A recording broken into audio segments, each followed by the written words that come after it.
বিসমিল্লাহির রহমানির রহিম। প্রিয় দর্শক, এই ভিডিওতে আমরা রমজান মাসের সাথে জড়িত বিভিন্ন গুরুত্বপূর্ণ ঘটনা, ইতিহাস, আধ্যাত্মিকতা এবং ঐতিহ্য সম্পর্কে আলোচনা করব। আল্লাহর রহমতের মাসে ঘটে যাওয়া অসাধারণ ঘটনাগুলি জানার জন্য এই ভিডিওটি দেখুন এবং আপনার অভিজ্ঞতা এবং মতামত শেয়ার করতে নিচে কমেন্ট করুন। রমজান মাসে ঘটে যাওয়া অসাধারণ ঘটনাগুলোর মধ্য থেকে বিশেষ করে ঐতিহাসিক বদরের যুদ্ধ, মক্কা বিজয়, নাখলা নামক জায়গার মূর্তি অপসারণ, তায়েফে লাত নামক মূর্তির অপসারণ, ঐতিহাসিক তাবুক যুদ্ধ, আরও অনেক অসাধারণ ঘটনা এর মধ্যে জড়িত রয়েছে। এবং এই ভিডিওর শেষের মধ্যে একটি আলোচনা অবশ্যই শুনে যাবেন যে রমজান মাস সাহাবায়ে কিরাম রাদিয়াল্লাহু আনহুম কিভাবে কাটিয়েছেন, রমজান মাসে বিশেষ করে সাহাবায়ে কিরাম কি আমলগুলো করতেন, যে ঘটনাগুলো, যে আমলগুলো আমাদের জীবনে অতি আবশ্যক এবং খুবই গুরুত্বপূর্ণ। এই জন্য ভিডিওর শেষের আলোচনাটি অবশ্যই শুনে যাবেন ইনশাআল্লাহ। এই পবিত্র রমজান মাসেই ঐতিহাসিক বদরের যুদ্ধ সংঘটিত হয়। ইসলামের চিরস্মরণীয় ও গৌরবময় একটি অধ্যায় হলো এই বদরের যুদ্ধ। মক্কার অদূরে বদর নামের স্থানে এই রমজান মাসেই সংঘটিত হয়েছে ঈমান ও কুফরের মধ্যে প্রথম যুদ্ধ। 624 খ্রিস্টাব্দে তথা দ্বিতীয় হিজরির 17 রমজানে বদরের প্রান্তরে সংঘটিত হয়েছিল মুসলিম ও কাফিরদের মধ্যকার এই ঐতিহাসিক যুদ্ধ। এই বদরের যুদ্ধে মাত্র 313 জন প্রায় নিরস্ত্র মুসলমানের মোকাবিলায় শোচনীয় পরাজয় বরণ করতে হয় কাফির বাহিনীর সহস্রাধিক সশস্ত্র সৈন্যকে। আল্লাহ তাআলার পক্ষ থেকে সরাসরি 3 থেকে 5,000 ফেরেশতা দিয়ে মুসলমানদের সাহায্য করা হয় এই বদরের যুদ্ধের মধ্যে। এই বদরের যুদ্ধে পৃথিবীর ইতিহাসে মহা বিপ্লব সাধিত হয়েছে। তাই পবিত্র কোরআনে এই যুদ্ধকে ইয়াউমুল ফুরকান বলে আখ্যায়িত করা হয়েছে। প্রিয় দর্শক, এই বদরের যুদ্ধে আবু জেহেল, উতবা, সাইবা সহ মোট 70 জন কাফির নিহত হয় এবং 70 জন কাফির মুজাহিদদের হাতে বন্দী হয়। অন্যদিকে 14 জন মুসলিম মুজাহিদ বীর বিক্রমে লড়াই করে শাহাদতের গৌরব অর্জন করেন। বন্দীদের সঙ্গে রাসূল সাল্লাল্লাহু আলাইহি সাল্লামের ক্ষমাসুলভ আচরণ দেখে মুগ্ধ হয়ে পরবর্তী সময়ে অনেকেই ইসলাম ধর্ম গ্রহণ করেছে। পবিত্র রমজান মাসে দ্বিতীয় অসাধারণ এবং খুবই বিখ্যাত ঘটনা ঘটেছিল মক্কা বিজয়। ঘটনাটি হয়েছিল 8ম হিজরিতে 20 অথবা 21 রমজানের ঘটনা। দিনটা ছিল জুমার দিন। রাসূল সাল্লাল্লাহু আলাইহি সাল্লাম সাহাবায়ে কিরামকে সঙ্গে নিয়ে মক্কা বিজয় করেন। এক সময় কাবা গৃহ ছিল বিশুদ্ধ একাত্মবাদের কেন্দ্রস্থল। একমাত্র আল্লাহর বন্দগীর জন্য আল্লাহর নির্দেশে এই কাবা ঘরকে পূর্ণ নির্মাণ করেছিলেন হযরতে ইব্রাহিম আলাইহিস সালাম। এই কাবা ঘরটি মুশরিকদের দখলে থাকায় শিরকের কেন্দ্রস্থলে পরিণত হয়েছিল। রাসূল সাল্লাল্লাহু আলাইহি ওয়াসাল্লাম তাওহীদের এই পবিত্র স্থানকে শিরকের নাপাকি থেকে মুক্ত করেছেন এই রমজান মাসে। রাসূল সাল্লাল্লাহু আলাইহি ওয়াসাল্লাম মক্কায় প্রবেশ করে কোনো প্রতিশোধ গ্রহণের কথা বলেনি। যেদিন মক্কা বিজয় হয়েছিল সেদিন রাসূল সাল্লাল্লাহু আলাইহি ওয়াসাল্লাম এই মর্মে সাধারণ ক্ষমা ঘোষণা করেছেন। রাসূল সাল্লাল্লাহু আলাইহি ওয়াসাল্লাম বলেছেন, যারা আপন ঘরের দরজা বন্ধ করে থাকবে তারা নিরাপদ থাকবে, তাদেরকে কোনো হত্যা করা হবে না। আরও বলেছেন, যারা আবু সুফিয়ানের ঘরে থাকবে তারাও নিরাপদ থাকবে, তাদের উপরে হামলা করা হবে না। এর সঙ্গে আরও বলেছেন, যারা কাবা গৃহে আশ্রয় নেবে তারাও নিরাপদ থাকবে, তাদের উপরে কোনো হামলা করা হবে না। এইভাবে মক্কা বিজয়ের মধ্যে রাসূল সাল্লাল্লাহু আলাইহি ওয়াসাল্লাম কোনো প্রতিশোধ নেননি। এই জন্য পরে দলে দলে মক্কা বিজয়ের পরে কাফিররা ইসলাম ধর্ম গ্রহণ করেছিল। আর এটা ছিল রাসূল সাল্লাল্লাহু আলাইহি ওয়াসাল্লামের সুন্দর আচরণ। এই পবিত্র রমজান মাসেই নাখলা নামক জায়গা থেকে একটি মূর্তি সরিয়ে ফেলা হয়েছিল। এই ঘটনাটি হয়েছিল 8ম হিজরির 25শে রমজানে। রাসূল সাল্লাল্লাহু আলাইহি ওয়াসাল্লাম হযরতে খালিদ বিন ওলীদ রাদিয়াল্লাহু আনহু একজন বিখ্যাত সাহাবী, বড়ই মুজাহিদ এবং তিনি সর্বসময় জিহাদের মধ্যে নেতৃত্ব দিতেন।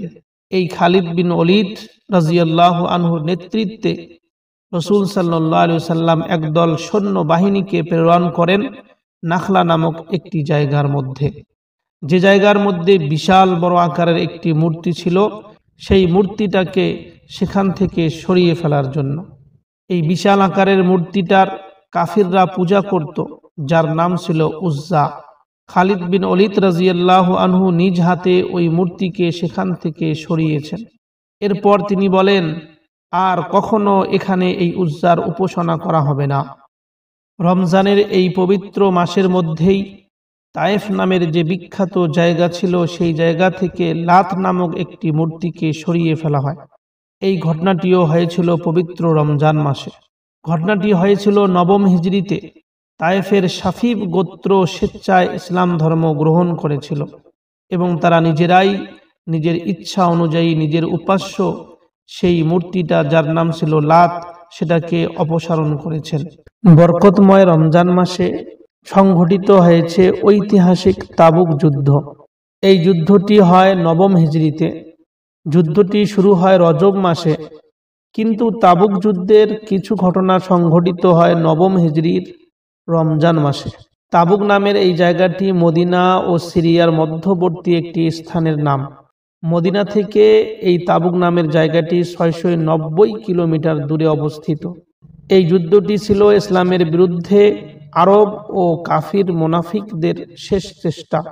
মুসলমানদের বিরুদ্ধে তৎকালীন বিশ্বের অন্যতম সাম্রাজ্যবাদী শক্তি রোমান ও আরবের কাফিরদের সমন্বয়ে সংঘটিত যৌথ বাহিনীর রণপ্রস্তুতি এই যুদ্ধের মূল কারণ ছিল। নবী করিম সাল্লাল্লাহু আলাইহি সাল্লাম মক্কা বিজয় ও হুনাইনের যুদ্ধ শেষে যখন মদিনায় ফিরে এলেন, এর কিছুদিন পর সিরিয়া থেকে ফিরে আসা কিছু বণিক দলের কাছ থেকে খবর পেলেন যে রোমান সম্রাট হিরাকাল মদিনা আক্রমণ করার জন্য প্রস্তুতি নিচ্ছে। এই লক্ষ্যে সিরিয়া ও আরব সীমান্তে তারা এক বিশাল বাহিনী মোতায়েন করছে। রোম ছিল তৎকালীন দুনিয়ার বৃহৎ শক্তি। মহানবী সাল্লাল্লাহু আলাইহি সাল্লাম এমন পরিস্থিতি দেখে ফয়সালা করেন যে হিরাকালের আক্রমণের অপেক্ষা না করে মুসলমানরা নিজেই আগে তাদের উপর আক্রমণ চালাবে। রাসূল করিম সাল্লাল্লাহু আলাইহি সাল্লাম মদিনার সব মুসলিমকে এই যুদ্ধে শরিক হওয়ার নির্দেশ দিলেন। পরে রোমানরা মুসলমানদের ভয়ে যুদ্ধ না করেই পলায়ন করে যায়। এইভাবে মুসলমানেরা এই তাবুক নামের বিশ্ববিখ্যাত যুদ্ধটি জয়লাভ করে। রমজান মাসেই সংঘটিত হয়েছে কাদিসিয়ার বিখ্যাত যুদ্ধ। একটি বর্ণনা অনুযায়ী কাদিসিয়ার যুদ্ধ 15 হিজরি সনের রমজান মাসে সংঘটিত হয়। হযরতে সাদ বিন আবি ওয়াক্কাস রাদিয়াল্লাহু আনহুর নেতৃত্বে মুসলমান ও রুস্তম ফাররাখ যাদের নেতৃত্বে ফারসিকদের মধ্যে এই যুদ্ধ সংঘটিত হয়। তবে ইবনে কাসির রাহমাতুল্লাহ আলাইহি তারিখ উল্লেখ ছাড়াই বলেছেন যে এই যুদ্ধটি 14 হিজরি সনে হয়েছিল। এই কাদিসিয়ার যুদ্ধে মুসলিম সৈন্য ছিল সর্বসাকল্যে 36,000 বা তার চেয়ে কিছু বেশি, আর কাফিরদের সৈন্য ছিল 2 লক্ষ। 4 দিন ও 3 রাত প্রচণ্ড যুদ্ধ চলার পর কাদিসিয়ার যুদ্ধের পরিসমাপ্তি ঘটে। মাত্র 36,000 মুসলিম সৈন্য 2 লক্ষ সুসজ্জিত পারসিক বাহিনীকে পরাজিত করে। এই যুদ্ধের ফলে ওই অঞ্চল ইরাকের অন্তর্ভুক্ত হয়ে যায় এবং সেখানে ইসলামের প্রচার প্রসারের সব বাধা দূরীভূত হয়ে যায়। যুদ্ধের পর 4000 পারসিক সৈন্য সরাসরি ইসলাম ধর্ম গ্রহণ করে। এছাড়া বিভিন্ন গোত্র ইরাকে বসবাসরত ধর্মযাজকরা দলে দলে সাদ ইবনে আবি ওয়াক্কাস রাদিয়াল্লাহু আনহুর কাছে এসে ইসলাম ধর্ম গ্রহণ করেন। প্রিয় দর্শক, রমজান মাসেই জয় হয়েছিল ওই বিখ্যাত স্পেন শহর। সিপা সালার তারিক বিন জিয়াদের নেতৃত্বে মুসলিম বাহিনী 92 হিজরি সনের 28শে রমজান সর্বপ্রথম রডারিকদের সৈন্যকে পরাজিত করে এবং স্পেনকে জয় করে নেয়। রমজান মাসেই ক্রুসেডারদের বিরুদ্ধে যুদ্ধ হয়েছিল। সুলতান সালাহুদ্দিন আইয়ুবী রহমাতুল্লাহ আলাইহি ক্রুসেডারদের বিরুদ্ধে সর্বশেষ যুদ্ধ করেন 1393 সালের 10ই রমজান। প্রিয় দর্শক, রমজান মাসেই আইনে জালুতের যুদ্ধে বিজয় হয় মুসলমানের। 658 হিজরির 15ই রমজান জুমার দিনে আইনে জালুদ যুদ্ধে মুসলিম বাহিনী তাতারিদের চিরতরে পরাজিত করে তাদের বলয় থেকে ইসলামী দেশগুলোকে মুক্ত করে। রমজান মাসেই যুদ্ধ হয়েছিল ইহুদিদের বিরুদ্ধে, ফিলিস্তিনের ওই মহাবিখ্যাত যুদ্ধ। ফিলিস্তিনকে ইহুদিদের হাত থেকে পবিত্র করার জন্য সর্বশেষ যুদ্ধ হয় 1393 হিজরির 10ই রমজান। ফিলিস্তিনি বীর যোদ্ধারা অস্ত্র ও জনবলের দৈন্য সত্ত্বে ইহুদিদের বিরুদ্ধে তীব্র প্রতিরোধ গড়ে তোলেন, যদিও পরবর্তীতে কিছু গাদ্দার ও দুনিয়ালোভী মুসলিম নেতাদের কারণে ইতিহাসের মোড় পাল্টে যায়। প্রিয় দর্শক, রমজান মাসের বড় বড় ঘটনাগুলোর মধ্য থেকে একটি ঘটনা হলো হযরতে খাদিজাতুল কুবরা রাদিয়াল্লাহু আনহার ইন্তেকাল। রাসূল সাল্লাল্লাহু আলাইহি ওয়াসাল্লামের হাদিসে বর্ণিত বিশ্বের শ্রেষ্ঠ 4 নারীর একজন হযরতে খাদিজা বিনতে খুয়াইলাত রাদিয়াল্লাহু আনহা। হযরতে আনাস রাদিয়াল্লাহু আনহু থেকে বর্ণিত যে নবী করিম সাল্লাল্লাহু আলাইহি ওয়াসাল্লাম ইরশাদ করেছেন, জগতের সব নারী থেকে 4 জন নারী অনুকরণের জন্য যথেষ্ট। একজন মরিয়ম বিনতে ইমরান, দ্বিতীয় জন খাদিজা বিনতে খুয়াইলাত, তৃতীয় জন ফাতেমা বিনতে মুহাম্মদ, 4 নম্বর স্ত্রী হইল ফিরাউনের স্ত্রী আসিয়া। জগতের মধ্যে যত নারী আছে সমস্ত নারীকে ছেড়ে দিয়ে যদি মুসলমান মা ও বোনেরা এই 4 জন নারীকে ফলো করে, এই 4 জন নারীর অনুকরণ করে, তাহলে তাদের জান্নাত যাওয়ার জন্য যথেষ্ট।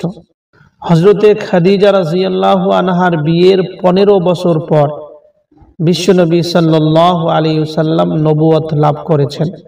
হেরা গুহায় হযরতে জিবরিল আমিনের সঙ্গে প্রথম সাক্ষাতের পর নবী মুহাম্মদ সাল্লাল্লাহু আলাইহি ওয়াসাল্লাম যখন ভীত সন্ত্রস্ত হয়ে পড়েছিলেন, খাদিজা রাদিয়াল্লাহু আনহা সান্ত্বনার বাণী শুনিয়েছিলেন আমাদের নবী সাল্লাল্লাহু আলাইহি ওয়াসাল্লামকে।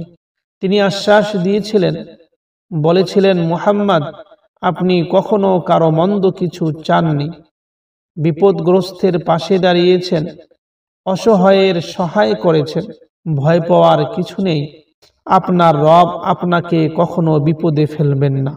এরপর খাদিজা রাদিয়াল্লাহু আনহা রাসূলুল্লাহ সাল্লাল্লাহু আলাইহি ওয়াসাল্লামকে নিয়ে তার চাচাতো ভাই ওয়ারাকা বিন নওফালের কাছে যান, যিনি জাহিলি যুগে খ্রিস্টান ধর্মের পণ্ডিত ছিলেন।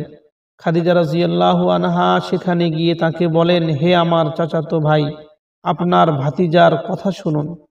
তখন ওয়ারাকা বিন নওফাল রাসূল সাল্লাল্লাহু আলাইহি ওয়াসাল্লামকে জিজ্ঞাসা করলেন, হে ভাতিজা, তুমি কি দেখেছো? রাসূল সাল্লাল্লাহু আলাইহি ওয়াসাল্লাম সবকিছুই তাকে খুলে বললেন। তখন ওয়ারাকা বিন নওফাল আমাদের নবী সাল্লাল্লাহু আলাইহি ওয়াসাল্লামকে বলেছিলেন, ইনি সেই দূত যাকে আল্লাহ তাআলা মুসা আলাইহিস সালামের কাছে প্রেরণ করেছিলেন। আফসোস, আমি যদি সেদিন জীবিত থাকতাম যেদিন তোমার কওম তোমাকে বের করে দেবে। রাসূল সাল্লাল্লাহু আলাইহি ওয়াসাল্লাম তাহা শুনে বললেন, আমার কওম কি আমাকে বের করে দিবে? ওয়ারাকা বিন নওফাল বললেন, হ্যাঁ, অতীতে যিনি তোমার মতো কিছু নিয়ে এসেছেন তার সঙ্গেই শত্রুরা তাহাই করেছে। সেদিন যদি আমি থাকি তবে তোমাকে প্রবলভাবে সাহায্য করব। এর কিছুদিন পর ওয়ারাকা বিন নওফালের ইন্তেকাল হয়ে যায়। এরপর প্রকাশ্যে ইসলামের দাওয়াত শুরু হলে মক্কার কাফির মুশরিকরা নবীজি সাল্লাল্লাহু আলাইহি ওয়াসাল্লামের সঙ্গে কঠোর শত্রুতা আরম্ভ করে এবং আমাদের নবী সাল্লাল্লাহু আলাইহি ওয়াসাল্লাম ও তার সাহাবীদের উপর অমানবিক নির্যাতন চালায় মক্কার এই কাফিররা। এই সময়গুলোতে নবীজি সাল্লাল্লাহু আলাইহি ওয়াসাল্লামের পাশে থেকে সাহস দিয়েছিলেন খাদিজা রাদিয়াল্লাহু আনহা। ইসলামের জন্য তিনি নিজের সব সম্পদ বিলিয়ে দিয়েছিলেন। বিয়ের সময় নবীজি সাল্লাল্লাহু আলাইহি ওয়াসাল্লাম ও খাদিজা রাদিয়াল্লাহু আনহার বয়সের ব্যবধান ছিল 15 বছরের। তখন খাদিজা রাদিয়াল্লাহু আনহার বয়স ছিল 40 বৎসর আর নবীজির বয়স ছিল বিয়ের সময় 25 বৎসর। তাদের দাম্পত্য জীবন স্থায়ী হয়েছিল 25 বছর। মহানবী সাল্লাল্লাহু আলাইহি ওয়াসাল্লামের সব সন্তান সন্ততি হযরতে খাদিজা রাদিয়াল্লাহু আনহার গর্ভজাত। হযরতে খাদিজা রাদিয়াল্লাহু আনহা প্রথমে একটি পুত্র সন্তান জন্ম দেন তার নাম আল কাসিম।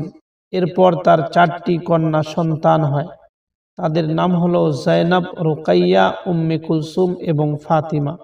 খাদিজার সর্বশেষ সন্তানের নাম হইল আব্দুল্লাহ। প্রিয় দর্শক, রাসূল সাল্লাল্লাহু আলাইহি সাল্লামের এই স্ত্রী নবুয়তের 10ম বছরে 10 রমজানুল মুবারকে ইন্তেকাল করেন। ইসলামের ইতিহাসের এই মহিয়সী নারী হযরতে খাদিজা রাদিয়াল্লাহু আনহা। প্রিয় দর্শক, এখন আমরা আসি এই আলোচনার সবথেকে গুরুত্বপূর্ণ বিষয়ে। সাহাবায়ে কেরাম রাদিয়াল্লাহু আনহুম রমজান মাসটা কিভাবে কাটিয়েছেন, কোন কোন সাহাবী রমজান মাসে কোন কোন আমল করতেন এবং কোন কোন আমলকে পছন্দ করতেন, সেই বিষয়টা বড়ই গুরুত্বপূর্ণ।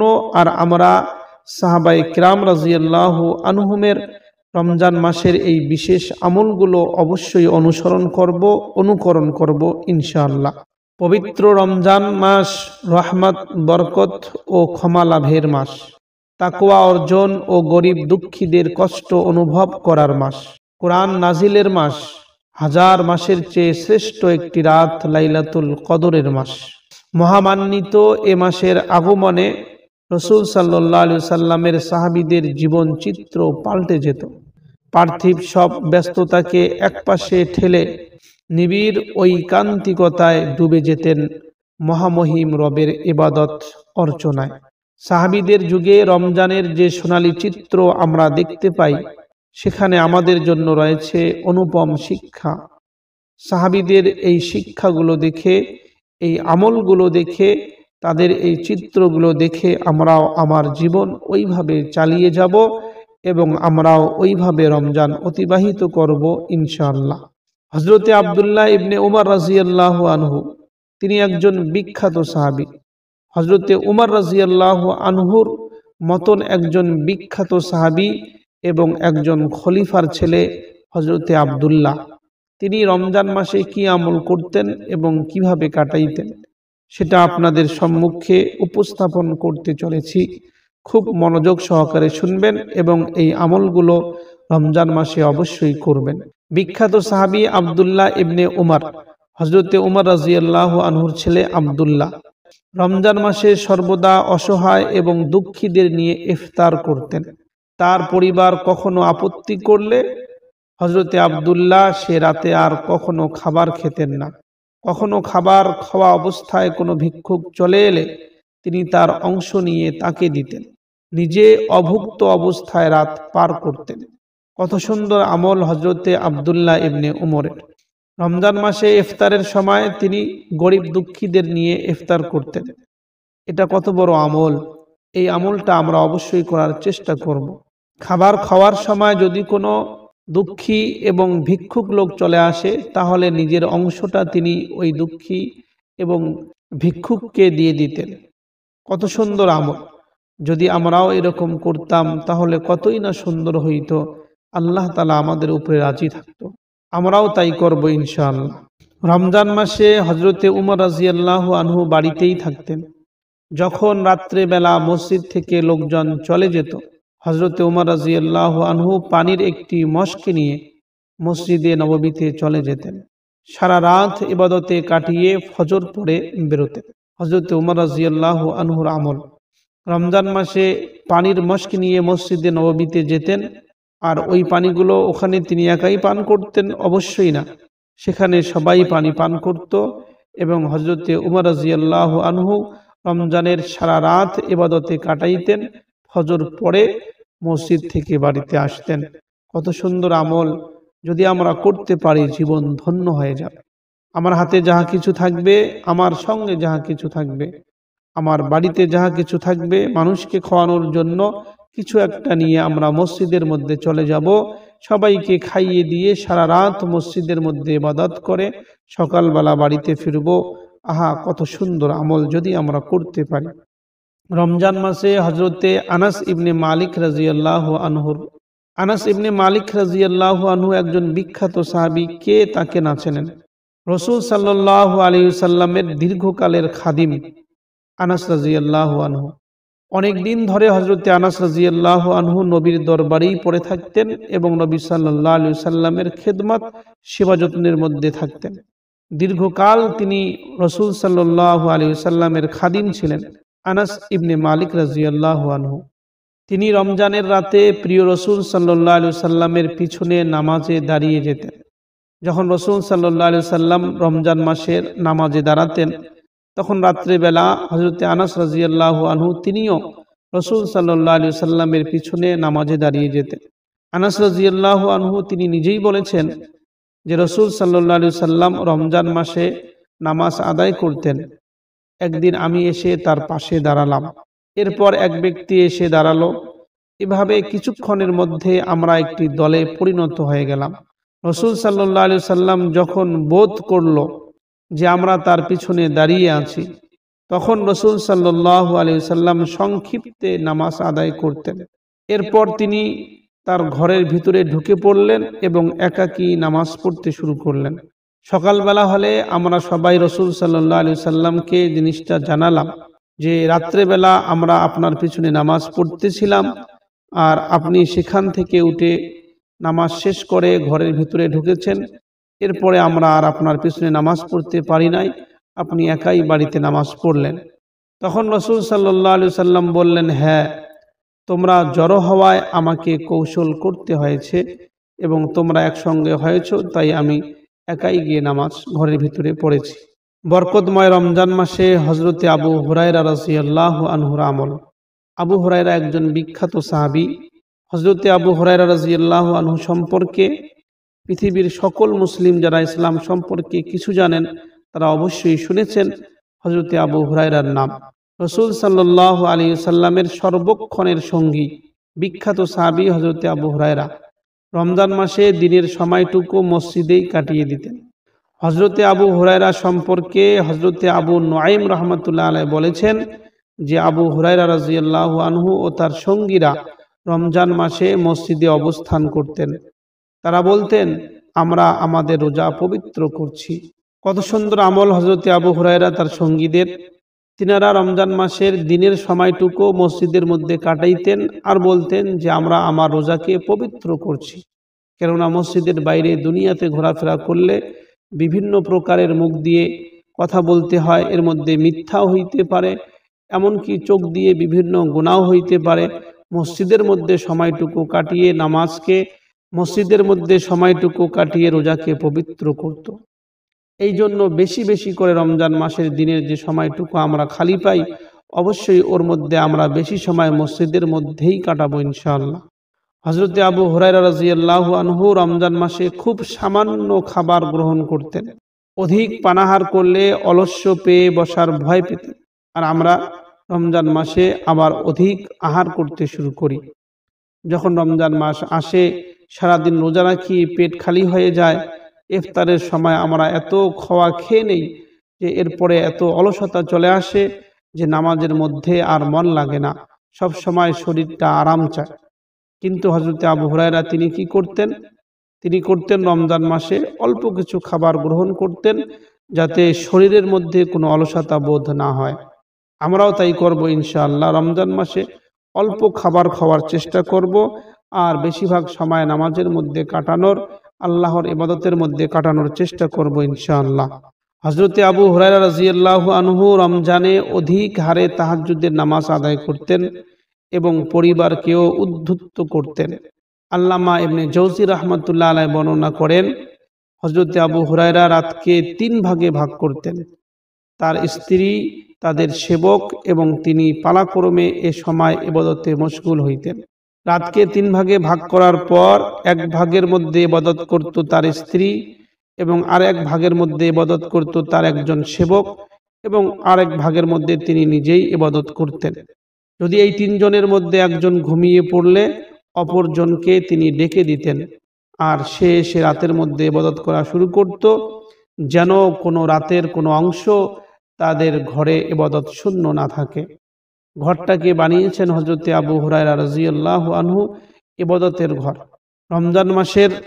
রমজান মাসের রাত্রিবেলা যেন নিজের ঘর ইবাদত শূন্য না হয়, সেই ব্যবস্থা তিনি করেছেন রাতকে 3 ভাগে ভাগ করে।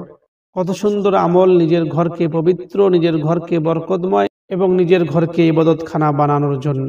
হযরতে উসমান রাদিয়াল্লাহু আনহু, বিখ্যাত সাহাবী হযরতে উসমান রাদিয়াল্লাহু আনহু, ইসলামের তৃতীয় খলিফা হযরতে উসমান রাদিয়াল্লাহু আনহু কিভাবে রমজান মাস কাটাইতেন। বুখারী শরীফের ব্যাখ্যাকার ইবনে বাত্তাল রাহমাতুল্লাহ আলাইহি বর্ণনা করেন, ইসলামের তৃতীয় খলিফা উসমান ইবনে আফফান রাদিয়াল্লাহু আনহু প্রতি রাতে পূর্ণ এক খতম কোরআনে কারীম তেলাওয়াত করতেন। আল্লাহু আকবার কবীরা। হযরত উসমান রাদিয়াল্লাহু আনহু রমজান মাসের প্রতি রাতে এক খতম করে কোরআন তেলাওয়াত করতেন। আর আমরা কতটুকু করি? পুরো রমজান মাস চলে যায় কিন্তু কোরআন হাতে নেওয়ারও সময় থাকে না। আল্লাহ রব্বুল আলামিন আমাদের সবাইকে বেশি করে কোরআন তেলাওয়াত করার তৌফিক দান করুক রমজান মাসের মধ্যে। প্রিয় দর্শক, রমজান মাসে হযরতে ইবনে মাসউদ রাদিয়াল্লাহু আনহু, বিখ্যাত সাহাবী, কিভাবে রমজান মাস অতিবাহিত করতেন এবং রমজান মাসে কি আমল করতেন। রমজান মাসে ইবনে মাসউদ রাদিয়াল্লাহু আনহু 3 রাতে পুরো কোরআন শরীফ তেলাওয়াত করতেন। আল্লাহু আকবার। মাত্র 3 রাতে কোরআন শরীফ তেলাওয়াত করতেন। আমরা তো খতম তারাবি পড়তেই চাই না। পুরো 27 দিন বা 30 দিন বা 29 দিনে এক খতম তারাবির মধ্যে করা হয় পবিত্র কোরআন, সেটার মধ্যেও আমরা অংশগ্রহণ করতে চাই না, এত অলসতা। আর আল্লাহ রসুল সাল্লাল্লাহু আলাইহি সাল্লামের সাহাবীদেরকে দেখেন, সাহাবীদের মতন ঈমান, সাহাবীদের মতন আমল হলে আল্লাহ রব্বুল আলামিন রাজি হবেন। কেননা আল্লাহ রব্বুল আলামিন সাহাবীদের উপরে রাজি হয়েছিলেন। তামিম দারি রাদিয়াল্লাহু আনহু এবং উবাইদা ইবনে কাব রাদিয়াল্লাহু আনহুর ইবাদত রমজান মাসের মধ্যে। প্রিয় দর্শক, রমজান মাস এলে তামিমে দারি রাদিয়াল্লাহু আনহু 7 রাতে এবং উবাই ইবনে কাব রাদিয়াল্লাহু আনহু 8 রাতে পুরো কোরআনুল কারীম তেলাওয়াত করতেন। একজন 7 দিনে, একজন 8 দিনে তেলাওয়াত করে পুরো কোরআন তেলাওয়াত করতেন। অন্য একটি বর্ণনা মতে তামিম দারি রাদিয়াল্লাহু আনহু রমজানের রাতে পূর্ণ কোরআন খতম করতেন। আল্লাহু আকবার। হযরতে জাবির ইবনে আব্দুল্লাহ রাদিয়াল্লাহু আনহুর ইবাদত রমজান মাসের মধ্যে। প্রিয় দর্শক, সাহাবায়ে কিরাম সব সময় গুনাহ থেকে সতর্ক থাকতেন, চোখ, কান, জবানকে নিয়ন্ত্রণ রাখতেন। রমজান মাস এলে সাহাবায়ে কিরাম রাদিয়াল্লাহু আনহুম আরো বেশি সতর্ক হয়ে যেতেন এবং মানুষকেও সেই নির্দেশনা দিতেন। তাদের মধ্যে জাবির ইবনে আব্দুল্লাহ ছিলেন অন্যতম। হাদিস শরীফে এসেছে, জাবির ইবনে আব্দুল্লাহ রাদিয়াল্লাহু আনহু বলেন, যখন তোমরা রোজা রাখবে তখন তোমাদের কান, তোমাদের চোখ, তোমাদের জবান মিথ্যা ও গুনাহ থেকে রোজা রাখবে। খাদিমকে কষ্ট দেবে না, রোজার দিন গাম্ভীর্য ভাব নিয়ে থাকবে। অন্য একটি হাদিসের মধ্যে এসেছে, উমর ইবনে খাত্তাব রাদিয়াল্লাহু আনহু বলেন, রোজা শুধু পানাহার বর্জনের নাম নয়, বরং রোজা মিথ্যা, বাতিল ও বেহুদা কসম খাওয়া বর্জন করার নাম। কেননা রোজার সময় শুধু না খেয়ে থাকলাম রোজা হয়ে গেল, তা নয়, বরং আমরা যেভাবে রোজা রাখি এইভাবে আমাদের চক্ষু, আমাদের কান, আমাদের নাক, আমাদের প্রতিটা অঙ্গ প্রত্যঙ্গ রোজা রাখে। চোখের আলাদা রোজা হয়, মুখের আলাদা রোজা হয়, জবানের আলাদা রোজা হয়, হাতের আলাদা রোজা হয়, পায়ের আলাদা রোজা হয়। এইভাবে আমাদের প্রতিটা অঙ্গ প্রত্যঙ্গ রোজার মধ্যে শামিল হয়ে থাকে। চোখের রোজা যেহেতু রমজান মাসে, চোখের রোজা রমজান মাসে যেন আমরা চোখ দিয়ে কোনো খারাপ কিছু না দেখি, খারাপ জিনিসের দিকে যেন আমরা নজর না করি, এটা হলো চোখের রোজা। ব্রেনের রোজা, যেন আমরা রমজান মাসে ব্রেন দিয়ে কোনো মন্দ কিছু চিন্তা ভাবনা না করি, ব্রেন দিয়ে যেন কোনো গুনাহের কাজের কথা মনে না করি, এটা হলো আমাদের মস্তিষ্কের রোজা। কানের রোজা, যেন আমরা রমজান মাসে কান দিয়ে কোনো রকমের খারাপ জিনিস না শুনি, কোনো মিথ্যা কথা না শুনি, কোনো গীবতের মধ্যে গীবত যেন আমরা না শুনি, কান দিয়ে যেন কোনো এরকম খারাপ গান যেন আমরা না শুনি, এটা হলো কানের রোজা। জিহ্বার রোজা, রমজান মাসে যাতে আমরা জিহ্বা দিয়ে কাউকে গালি না পারি, কাউকে গালিগালাজ না করি, জিহ্বা দিয়ে যেন মানুষকে আমরা কখনো আহত না করি, এটা হলো জিহ্বার রোজা। এইভাবে পা দিয়ে যেন আমরা কোনো রমজান মাসে খারাপ রাস্তায় না চলি, এটা হলো পায়ের রোজা। এইভাবে হাত দিয়ে যেন আমরা রমজান মাসে রোজা রেখে কোনো মানুষের উপরে অন্যায়ভাবে হাত না তুলি, হাত দিয়ে যেন কাউকে দুঃখ না দেই, কষ্ট না দেই, এটা হলো হাতের রোজা। এইভাবে যেরকম করে আমরা রোজা রাখি, আমাদের প্রতিটা অঙ্গ প্রত্যঙ্গ রোজা রাখে। প্রিয় দর্শক, সাহাবায়ে কিরাম রাদিয়াল্লাহু আনহুম যে সমস্ত আমল করতেন এবং রমজান মাসের মধ্যে যে আমলগুলো তিনারা সর্বসময় করে থাকতেন, আমরাও যেন রমজান মাসে ওই আমলগুলো করতে পারি। আমি আল্লাহ রব্বুল আলামিনের কাছে দোয়া করি, আল্লাহ যেন আমাকে এবং আপনাদের সবাইকে রমজান মাসের পরিপূর্ণ ফজিলত অর্জন করার তৌফিক দান করে। প্রিয় দর্শক, রমজান মাসের শেষ 10 দিন কিভাবে কাটাতেন আমাদের প্রিয় নবী সাল্লাল্লাহু আলাইহি ওয়াসাল্লাম, এটা বলার অপেক্ষা রাখে না যে ইবাদতের বসন্তকাল পুরো রমজানই ছিল আল্লাহর হাবিব সাল্লাল্লাহু আলাইহি ওয়াসাল্লামের কাছে অত্যন্ত গুরুত্বপূর্ণ। কিন্তু প্রিয় নবী সাল্লাল্লাহু আলাইহি ওয়াসাল্লামের নিকট রমজানের শেষ দশকের গুরুত্ব ছিল অন্য দিনগুলোর তুলনায় অনেক বেশি। রমজানের শেষ দশকে আল্লাহর রসুল সাল্লাল্লাহু আলাইহি ওয়াসাল্লাম ভালোভাবে ইবাদতে মগ্ন থাকতেন। তিনি রমজানের শেষ দশকে স্ত্রীদের সঙ্গ ত্যাগ করে মসজিদে এতেকাফ সর্বক্ষণিক ইবাদতে সময় কাটাতেন। প্রিয় নবী সাল্লাল্লাহু আলাইহি ওয়াসাল্লাম জীবনের অন্য সময়গুলোতে এত বেশি ইবাদতে মশগুল থাকতেন না যতটা না থাকতেন এই রমজানের শেষ 10 দিনের মধ্যে। রমজানের শেষ দশকে আল্লাহর হাবিব রসুল করিম সাল্লাল্লাহু আলাইহি ওয়াসাল্লামের ইবাদতের বর্ণনা দিতে গিয়ে হযরতে আম্মা জান আয়েশা রাদিয়াল্লাহু আনহা বলেছেন যে রাসূলুল্লাহ সাল্লাল্লাহু আলাইহি ওয়াসাল্লাম শেষ দশকে ইবাদতের মাত্রা এত বেশি বাড়িয়ে দিতেন যেমন অন্য সময় তিনি করতেন না। অপর একটি হাদিসে আয়েশা রাদিয়াল্লাহু আনহা থেকে বর্ণিত, যখন রমজানের শেষ 10 দিন আসতো তখন নবী করিম সাল্লাল্লাহু আলাইহি ওয়াসাল্লাম কোমরে কাপড় বেঁধে নেমে পড়তেন বেশি বেশি ইবাদত করার জন্য এবং রাত জেগে থাকতেন, আর পরিবার পরিজনকেও তিনি জাগিয়ে দিতেন রমজানের শেষ দশকে। প্রিয় নবী সাল্লাল্লাহু আলাইহি ওয়াসাল্লাম রমজানের শেষ দশকে কেবল নিজেই ইবাদত করতে রাতে জাগরণ করতেন না, বরং জাগিয়ে দিতেন প্রিয় নবী সাল্লাল্লাহু আলাইহি ওয়াসাল্লামের পরিবারের সকল সদস্যকেও। তাহাজ্জুদের জন্য রাসূল সাল্লাল্লাহু আলাইহি ওয়াসাল্লামের পক্ষ হতে অন্যকে জাগানোর ব্যাপারে তেমন গুরুত্ব না হলেও রমজানের শেষ দশকে রাত্রি জাগরণের জন্য নিজের প্রিয় কন্যা হযরতে ফাতিমা রাদিয়াল্লাহু আনহার দরজায় কড়া নাড়াতেন। বুখারী এবং মুসলিমের এক বর্ণনা মতে রাসূল সাল্লাল্লাহু আলাইহি সাল্লাম হযরতে আলী ও ফাতিমা রাদিয়াল্লাহু আনহাকে ডেকে বলতেন, তোমরা উঠবে না নামাজ পড়ার জন্য? হযরতে আলী ইবনে আবি তালিব রাদিয়াল্লাহু আনহু থেকে বর্ণিত, আল্লাহর রাসূল সাল্লাল্লাহু আলাইহি ওয়াসাল্লাম এক রাতে তার কন্যা হযরতে ফাতিমা রাদিয়াল্লাহু আনহার নিকটে এসে বলেন, তোমরা কি নামাজ আদায় করেছো? বিশেষ করে নবী করিম সাল্লাল্লাহু আলাইহি ওয়াসাল্লাম রমজানের শেষ 10 দিন ইতিকাফ করেছেন। এর গুরুত্ব অপরিসীম, যার কারণে সকল আম্মা জান এবং সাহাবায়ে কিরাম রাদিয়াল্লাহু আনহুম রমজানের শেষ দশকে ইতিকাফ করেছেন। হযরতে আয়েশা রাদিয়াল্লাহু আনহা বলেন, ইন্তেকাল পর্যন্ত রাসূল সাল্লাল্লাহু আলাইহি ওয়াসাল্লাম রমজানের শেষ দশকে ইতিকাফ করেছেন। এরপর তার স্ত্রীরাও ইতিকাফ করেছেন। সাহাবায়ে কিরামকে শেষ দশকে ইতিকাফের গুরুত্ব বোঝাতে গিয়ে আমাদের রাসূল সাল্লাল্লাহু আলাইহি ওয়াসাল্লাম ইরশাদ করেছেন, আমি কদরের রাত্রের সন্ধানে প্রথম 10 দিন ইতিকাফ করেছি, এরপর ইতিকাফ করলাম রমজানের মধ্য 10 দিন। এরপর ওহী প্রেরণ করে আমাকে জানিয়ে দেওয়া হলো যে কদরের রাত হলো রমজানের শেষ দশকে। সুতরাং তোমরা যে ইতিকাফ করতে পছন্দ করবে সে যেন ইতিকাফ করে।